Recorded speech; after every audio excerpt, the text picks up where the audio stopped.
Assalamualaikum warahmatullahi wabarakatuh. Kali ini saya akan berbagi tentang pengetahuan pemikiran Islam Muhammad Abduh. Muhammad Abduh lahir di pedusunan Delta Nil, Mesir pada tahun 1849. Keluarganya terkenal berpegang teguh kepada ilmu dan agama. Ayahnya beristri dua. Muhammad Abduh muda merasa sejak dini sulit hidup dalam keluarga poligami. Hal ini menjadi pokok persoalan yang dia sampaikan dengan sangat yakin di kemudian hari ketika dia menegaskan perlu pembaruan keluarga dan hak-hak wanita. Dalam usia 12 tahun, Al-Abduh telah hafal Al-Quran. Kemudian pada usia 13 tahun ia dibawa ke Tanta untuk belajar di Masjid Ahmadi. Masjid ini sering disebut Masjid Syekh Ahmad yang kedudukannya dianggap sebagai level kedudukan setelah Al-Azhar dari segi menghafal dan belajar Al-Quran. Belajar di Mesir Al-Ahmadi ini ia selesaikan selama 2 tahun. Namun Al-Abduh merasa tak mengerti apa-apa tentang pengalamannya ini. Al-Abduh menceritakan 1,5 tahun saya belajar di Masjid Syekh Ahmad dengan tak mengerti suatu apapun. Ini adalah karena metodenya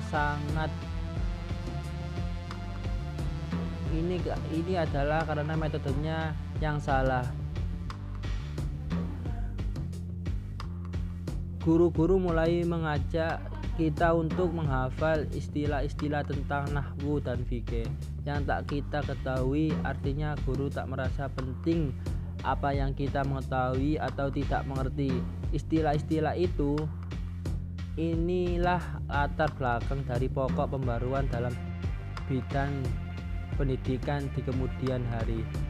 Pada saat Al-Abduh berumur 16 tahun, tepatnya pada tahun 1865, Al-Abduh menikah dan bekerja sebagai petani. Namun hal itu hanya berlangsung selama 40 hari karena ia harus pergi ke Tahta untuk belajar kembali. Pemahamannya, Al-Abduh seorang syekh, guru spiritual Darwis Al-Qadir, seorang sufi dari tarekat Sayyidin, telah membangkitkan kembali semangat belajar, antusiasme Al-Abduh terhadap ilmu dan agama. Syekh Ahmad ini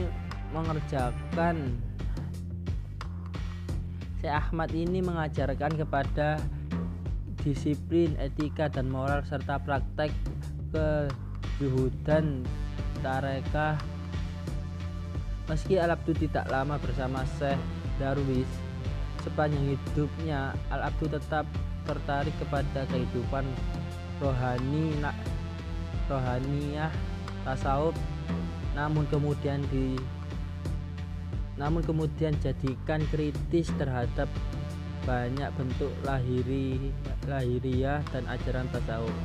Dan karena kemudian dia memasuki kehidupan Jamaluddin Al-Afghani yang karismatik itu, tahun 1866 Muhammad Abduh meninggalkan istri dan keluarganya menuju Kairo untuk belajar di Al-Azhar. Harapannya itu tak terpenuhi. Ia keluar karena proses belajar yang berlangsung menonjol ilmu hafalan luar kepala tanpa pemahaman. Seperti pengalamannya di Tahtan, inilah juga yang melatar belakangi Muhammad Abduh ingin mengadakan pembaruan dalam bidang pendidikan. 3 tahun setelah Al-Abduh di Al-Azhar, Jamaluddin Al-Afghani datang ke Mesir. Segera saja Al-Abdu bergabung bersamanya di bawah bimbingan Al-Afghani. Al-Abdu mulai memperluas studi sampai meliputi filsafat dan ilmu sosial serta politik. Sekelompok pelajar muda Al-Azhar bergabung bersamanya, termasuk pemimpin Mesir di kemudian hari. Al-Afghani aktif memberikan dorongan kepada murid-muridnya ini untuk menghadapi intervensi Eropa di negeri mereka dan pentingnya melihat umat Islam sebagai umat yang satu. Muhammad Abduh memutar jalur hidup dari tasawuf yang bersifat pantang dunia itu selalu memasuki dunia aktivisme sosiopolitik. Al-Abdu menyelesaikan studi pada tahun 1877 dan mengajarkan pertama kali di Al-Azhar. Ia mengerjakan akhlak karya Ibnu Miskawai, Muqaddimah Ibnu Khaldun, dan sejarah kebudayaan Eropa karya Guizot yang diterjemahkan oleh Tahawi ke bahasa Arab. Muhammad Abduh meninggal pada tanggal 11 Juli 1905. Banyak orang yang memberikan hormat di Kairo dan Alexandria membuktikan betapa besar penghormatan orang yang dirinya meskipun Al-Abdu mendapatkan serangan sengit karena pandangan dan tindakannya yang reformatif. Terasa ada pengakuan bahwa Mesir dan Islam merasa kehilangan atas meninggalnya seorang pemimpin yang terkenal lemah lembut dan mendalami spiritual. Ide-ide pembaruan Muhammad Abduh.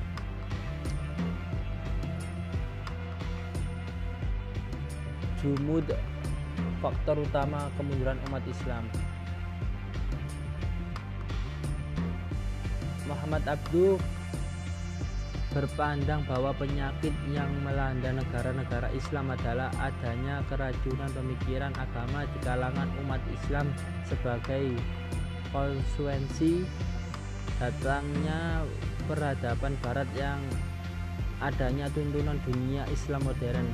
Selama beberapa abad di masa silam, kaum muslimin telah menghadapi kemunduran dan sebagai hasil mereka tidak mendapatkan dirinya sebagai setiap untuk menghadapi situasi yang kritis ini. Ia berpendapat bahwa sebab yang membawa kemunduran umat Islam adalah bukan karena ajaran Islam itu sendiri, melainkan adanya sikap jumud di tubuh umat Islam. Jumud yaitu keadaan membeku atau statis sehingga umat tidak mau menerima perubahan yang dengan membawa bibit kepada kemunduran umat saat ini. Seperti kemukaannya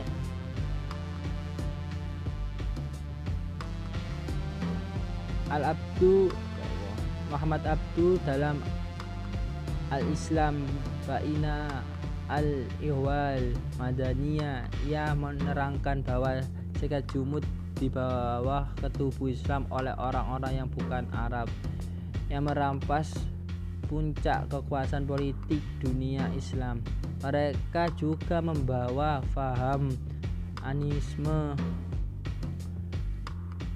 tidak mementingkan pemakaian akal, jahil dan tidak kenal ilmu pengetahuan. Rakyat harus dibutakan dalam ilmu pengetahuan agar tetap bodoh dan tunduk pada pemerintah. Keadaan ini seperti ini menurutnya adalah bid'ah. Masuk bid'ah ke dalam tubuh Islami lah yang membawa umat lepas dari ajaran Islam yang sesungguhnya. Untuk menyelesaikan masalah ini, Al-Abdu sebagai Abdul Wahab berusaha mengembalikan umat seperti pada masa salaf, yaitu di zaman sahabat dan ulama-ulama besar. Namun membedakan paham Muhammad Abduh dengan Abdul Wahab adalah umat tidak cukup hanya kembali kepada ajarannya asli itu saja, tetapi ajaran itu juga mesti disesuaikan dengan keadaan sekarang.